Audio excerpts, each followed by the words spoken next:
कारण ही माझी भाषणाची सुरुवात मी आपल्या हिंदू हृदय सम्राट शिवसेना प्रमुखांकडून घेतली।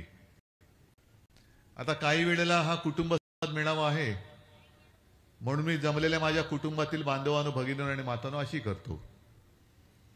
आणि काल आपण शिवतीर्थावरती इंडिया आघाडीची पहिली जी काय जाहीर सभा घेतली त्याची सुरुवात करताना मी जमलेल्या माझ्या तमाम देशभक्त आणि देशप्रेमी बांधवांनो, भगिनींनो आणि मातांनो अशी केली। आता अशी सुरुवात तुम्हाला पटते की नाही पटत? पटते ना?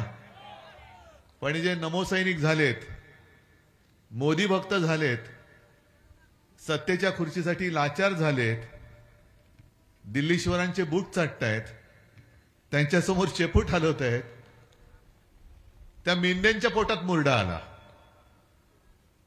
आणि त्यांनी आज कुठेतरी असं म्हटलं की बघा यांची भाषा बदलली। मला त्यांना विचारायचं आहे नमो सैनिकांना आणि मोदी भक्तांना, का हो मोदी भक्तांनो, तुम्ही देशभक्त नाही आहेत का? आम्ही सगळे देशभक्त आहोत ना रे? जरा जोरात सांगा ना। हा असं असलं पाहिजे, देशभक्ताचा आवाज कसा पाहिजे? जोरात पाहिजे। हे सगळे एवढे आंधळे झालेत मोदी भक्तीपायी की त्यांना फक्त मोदी भक्त एवढंच पाहिजे। आम्ही मोदी भक्त नाही, आम्ही देशभक्त आहोत आणि देशभक्त म्हणूनच राहू। तुम्हाला जी काय चाटुगिरी करायची ती करा, त्याच्याशी आम्हाला देणं घेणं नाही, पण आमच्या देशभक्तीच्या आड याल तर तुम्हाला किती खोल गाडायचं ते आम्ही ठरवू। ठीक आहे, मोदींच्या कृपेने थोडे दिवस काय भोगायला मिळते ते भोगा।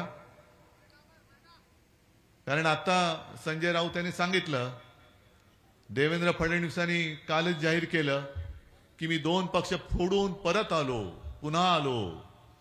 त्याच्यामुळे त्यांच्या उपकारासाठी म्हणून तुम्ही माझ्यावर टीका करता तर करा, पण मेंढेना काय आणि इथल्या दोन्ही गद्दारांना मला विचारायचंय की तुम्हाला असं नेमकं काय होतं की जे मी दिलं नव्हतं?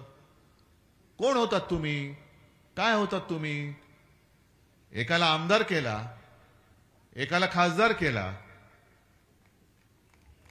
बरं, इथे त्या हळद प्रक्रिया प्रकल्प पाहिजे म्हणून त्याला मी मंजुरी दिली। मग इथले जे आता संजय तुम्ही काय म्हणाल त्यांचं नाव? हा, भंगार। ते कधीतरी यायचे, साहेब वाचवा वाचवा, पोलिसांची धाड पडते, वाचवा।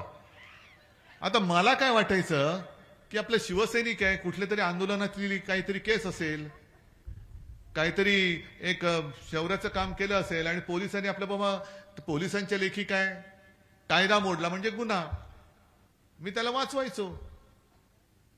मला काय माहित हे असा आकडेबाज निघालाय। काही जण मला विचारतात, का हो तुम्ही आता त्यांच्यावरती आरोप करताय, गद्दार गद्दार, ईडी सीबीआयच्या इन्कम टॅक्सच्या भीतीने तिकडे गेले। तुमच्यात होते तेव्हा तुम्हाला माहिती नव्हते काय? खरंच नव्हते माहित। कारण शेवटी शिवसैनिक म्हटल्यानंतर त्याच्यावर विश्वास ठेवणं हे पक्षप्रमुख म्हणून माझं काम होतं आणि आहे। आणि एक सारा शिवसैनिक जर चांगलं काम करत असेल तर त्याला प्रोत्साहन देणं हे माझं काम आहे। पण त्या चांगल्याचा अर्थ त्याच्या